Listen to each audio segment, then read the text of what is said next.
pour la fuite de données de l'ANTS, l'Agence nationale des titres sécurisés. C'est elle qui gère les demandes de pièces d'identité, permis de conduire, passeport, carte d'identité, etc. Elle a détecté un incident de sécurité le 15 avril qui pourrait impliquer des données de particuliers et de professionnels.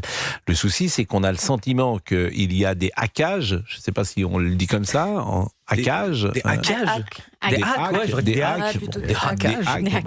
Régulièrement, l'autre jour c'était l'autre jour France Travail aussi. Oui, c'était France Travail, c'était également un listing, je crois, de ceux qui avaient des armes à feu. Moi, par exemple, on m'a appelé. Alors que j'ai pas d'arme à feu. Vous êtes sûr? Vous allez dire moi, par Vous n'avez pas un Glock dans votre... Mais il y a un pro. Et c'était un autre pro. Ah bah oui, c'est effectivement. Vous n'avez jamais eu d'arme de votre vie? Non, j'ai jamais eu d'arme. En tout cas, je n'ai pas d'arme létale. Donc, une arme secrète. Une arme secrète. Vous jouez le pistolet à week-end. Donc, non, là, je n'ai pas. T'as pas compris. Bon, pour les données, on parle des noms et des prénoms, l'adresse électronique ou la date de naissance. Le parquet de Paris a confirmé avoir reçu un signalement. Alors tout ça est assez nébuleux parce que on dit des données ont été volées, mais on ne sait pas les conséquences. Et c'est pourquoi Alain Bensoussan est avec nous. Bonjour. Bonjour. Vous êtes avocat spécialisé dans les enjeux juridiques liés à la cybersécurité. Donc les personnes concernées font l'objet d'une information personnalisée, a précisé le ministre de l'Intérieur, c'est-à-dire qu'elles sont appelées. Oui, elles ont surtout réussi à peut-être un SMS ou un mail, parce qu'il y a de graves risques de détournement ensuite des données, effectivement de l'argent. Ils vont être attaqués. Toutes ces personnes-là sont en situation de danger numérique. Alors on va prendre un cas concret, c'est ça qui est intéressant. Vous êtes fait, non pas voler, mais hacker votre pièce d'identité. Olivier Guénec, par exemple. Olivier Guénec, né je ne sais pas quand. Bon, quelles sont les conséquences pour lui? C'est ça que je mesure assez mal. Dans l'affaire de France Titres, ils n'ont pas pris de documents. Ils ont pris que des données, c'est-à-dire à peu près 19 millions de lignes. Qu'est-ce que vous appelez des données? Des données, c'est-à-dire le nom, prénom, l'adresse, le numéro de compte, dans certains cas, de compte d'ouverture auprès de France Titres, le compte qui permet de s'identifier. Ça, c'est vraiment très important. Il n'y a pas d'argent. Il y a aussi des dates de naissance, des numéros de téléphone, et il y a même l'adresse parfois personnelle. Mais qu'est-ce que vous en faites?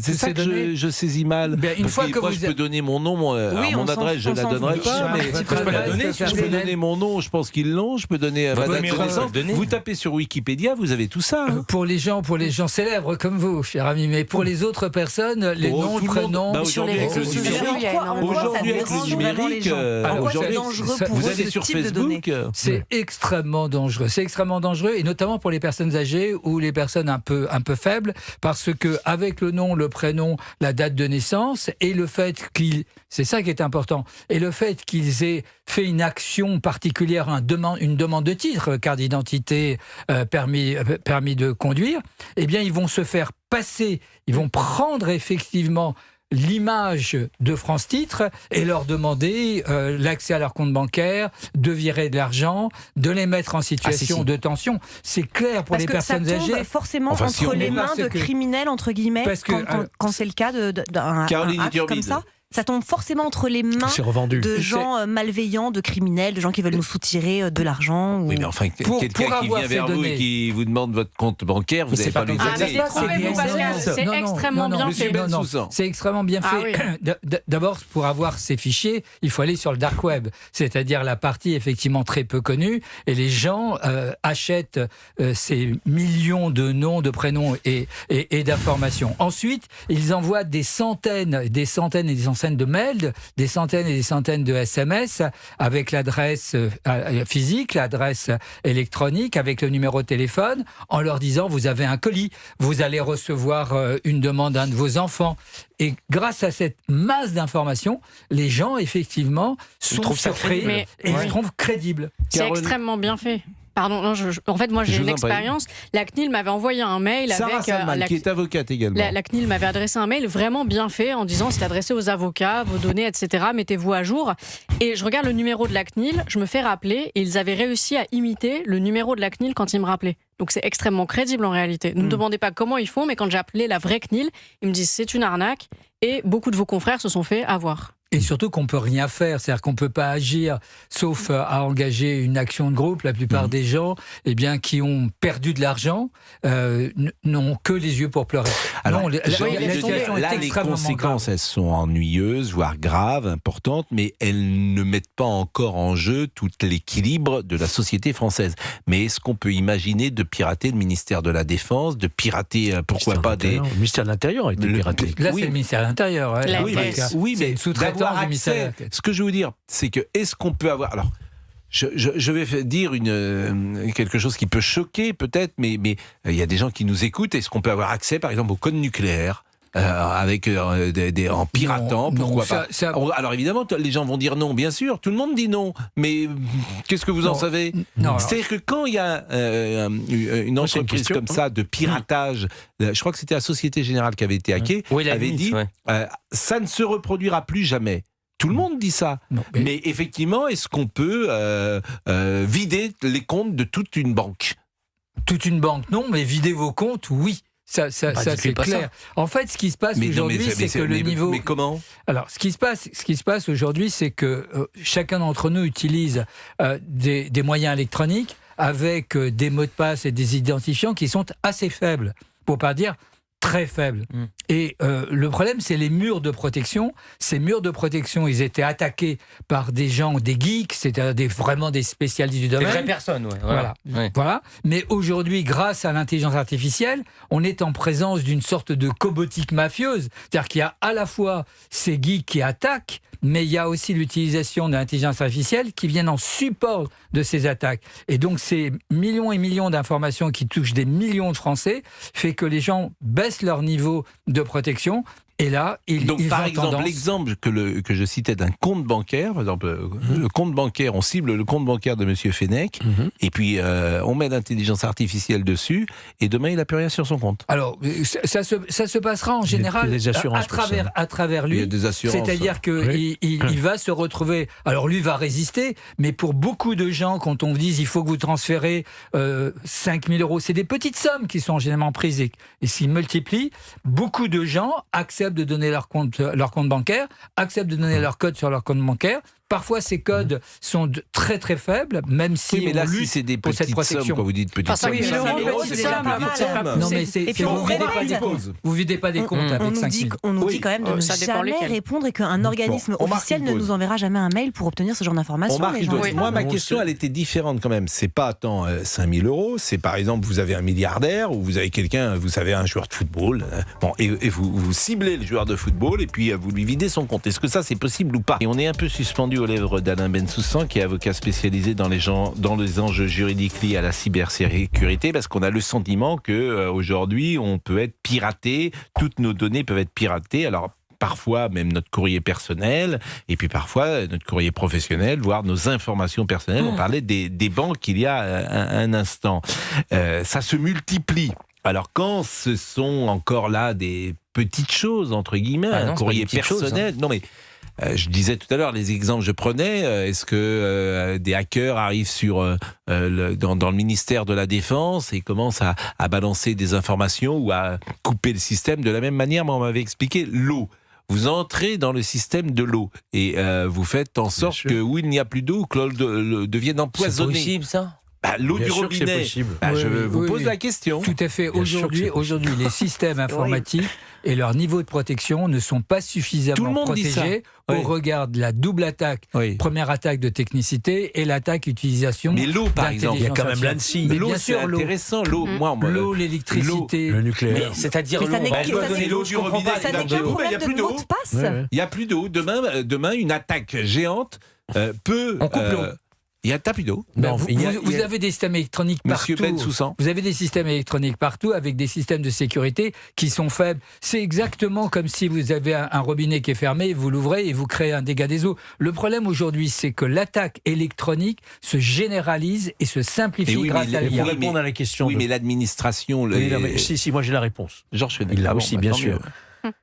Lorsqu'il s'agit d'une activité dite essentielle, voire vitale, l'eau en fait partie.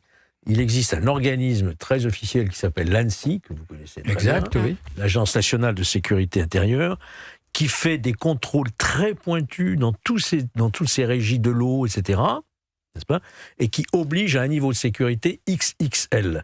Et s'ils ne le font pas, il y a des sanctions très lourdes qui tombent. Oui, il y a ce niveau de sécurité. Il y a ce niveau de sécurité. Vous venez de dire le contraire. Non, il y a ce niveau de sécurité pour effectivement les grandes zones, les grands bassins d'eau, bien évidemment. Mais derrière, vous avez de multiplicité de systèmes électroniques qui sont plus ou moins protégés. Bon, mais ça, au plus haut niveau de l'État, on en a conscience. Au niveau de l'État, on a conscience. Il y a une loi. Quand on attaque les systèmes, quand on attaque un système informatique, oui. Mais aujourd'hui, il faut savoir que le niveau de technicité des attaquants est de très haut niveau. Et c'est comme cela, malgré l'ensemble de ces problématiques, qu'il y a de tels niveaux d'attaque. C'est vrai qu'il y a l'ANSSI. Donc les exemples, est-ce qu'on peut imaginer que dans une grande ville française, par exemple, pendant 24 heures, il n'y ait plus d'eau ? Non. Jusqu'à là, c'est impossible. Je ne dirais pas que c'est impossible, mais là, vous avez raison, il y a des systèmes de sécurité. Mais le niveau le plus important, ce n'est pas les systèmes de sécurité, type, bien évidemment, énergie nucléaire, type défense nationale. Là où on souffre énormément de la fraude informatique, c'est tous les autres systèmes de sécurité, vos portables, vos montres connectées, vos informations qui se trouvent diluées dans la masse des autres informations. Je disais que c'est un programme de vacances, vous nous écoutez peut-être en ce moment avec vos enfants. Je pense qu'on est en train de rassurer la France entière.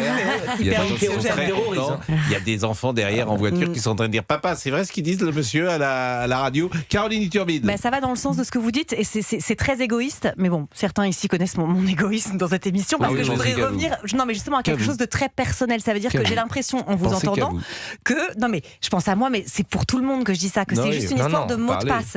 Donc si mon mot de passe, si je le change là et que je mets un truc hyper compliqué avec 26 lettres, des majuscules, des machins, etc. Est-ce que je n'ai des symboles, etc. Je n'ai aucune chance de me faire hacker. Votre mot de passe, non, mais la plupart des cas, personne ne met des mots de passe aussi longs. Oui. Vous en avez sûrement pas un de 26 lettres, mais il n'est pas alphanumérique. En vous écoutant, si on change nos mots de passe et qu'on met quelque chose de ultra sécurisé, incompréhensible, qu'on note quelque part en secret, on a quand même moins de chances de se faire hacker nos données personnelles. Par une attaque par mot de passe, mais la plupart des attaques, elles ne sont pas par mot de passe. La plupart des attaques, elles sont... On vous appelle au téléphone, on vous met dans une situation de tension. Par exemple, on appelle, c'est le président d'une entreprise qui est soi-disant appel, et c'est la comptable qui doit envoyer immédiatement avec la voix du PDG, avec toutes les informations du PDG, qui va transférer 200 000, 300 000 euros.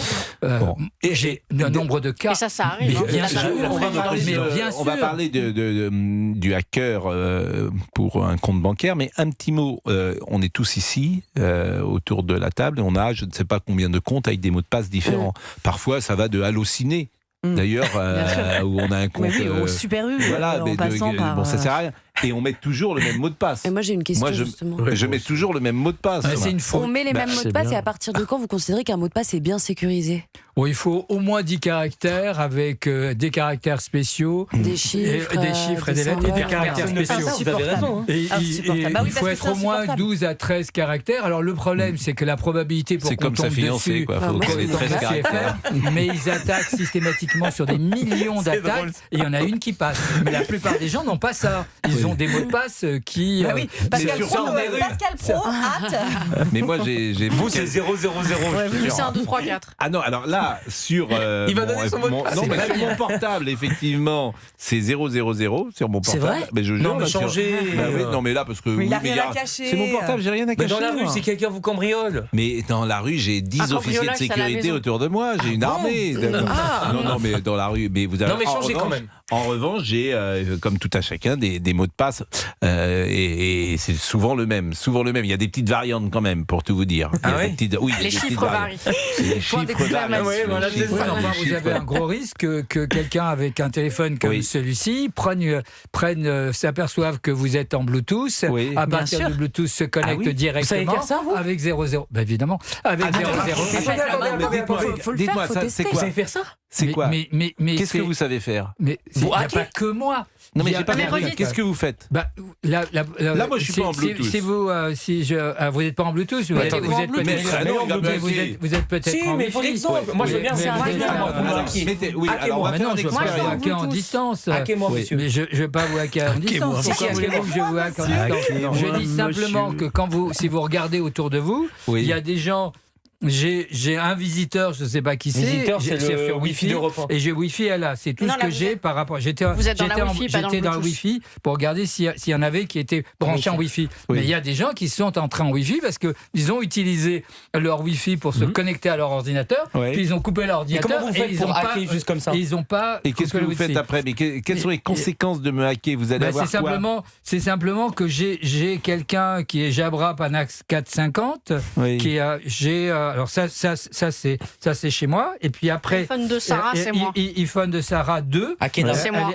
Elle est à ma gauche. Hein, allez-y, hackez-le. Non, mais je sais pas.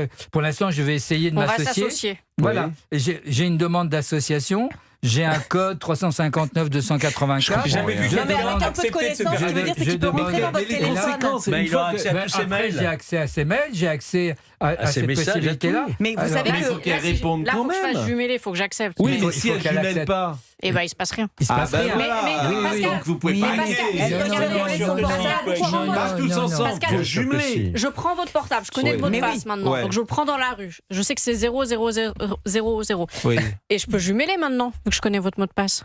Oui, non, mais d'accord, il faut connaître le mot de passe. Il y a un truc qu'on fait tous, parce que moi je suis entourée de gens qui font ça et je l'ai fait aussi. Envoyer des photos indésirables. Dans les notes, en fait, on nous demande aujourd'hui tellement de mots de passe que moi, dans mes notes, j'ai carrément une feuille mots de passe. Ah, je l'ai aussi. Et donc en fait, là, il y en a des centaines. Vous voyez, sur la vidéo. Vous avez le mot de passe de tous mes comptes, de tout ce qui existe. En tout cas, vous avez intérêt à augmenter compte votre bancaire. sécurité. Je disais un footballeur qui a sur son compte bancaire des sommes folles. Est-ce que vous pouvez lui prendre tout? Non, moi. En vous associant. Non, mais est-ce qu'un hacker peut lui prendre tout? Exemple.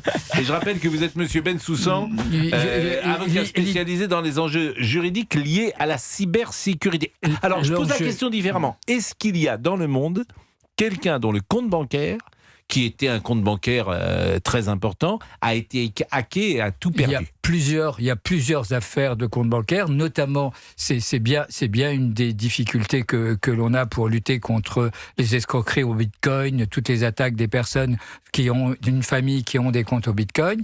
À la date d'aujourd'hui, il y a des milliers et des milliers d'attaques tout le temps dans le monde sur des systèmes informatiques. On n'en parle pas. Là, on en parle parce qu'il y avait 19 millions de lignes. Des comptes ont été vidés, oui. Mais bien évidemment. Oui. Mais oui, et les la banque comptes sont vidés et personne n'en parle. À tel point, les usurpations d'identité, c'est tous les jours. Tous les jours que des gens essayent d'obtenir des crédits. Je vais mettre comme ma grand-mère, l'argent sous le matelas. C'est pas suffisant, mais c'est une des réponses d'un certain nombre de personnes. Mais honnêtement, il ne faut pas sous-estimer les attaques. Moi, vous m'avez fait peur parce que je vous assure que c'était pas du tout un truc qui me faisait stresser. D'ailleurs, je crois qu'on était nombreux dans le studio à se dire oui, on s'en fiche un peu de savoir qu'on a acheté 3 rouleaux de PQ au Super U la semaine dernière. Si c'est ça de livrer ces données, on s'en fiche. Mais en fait, là, vraiment, vous. C'est super ton témoignage. C'est un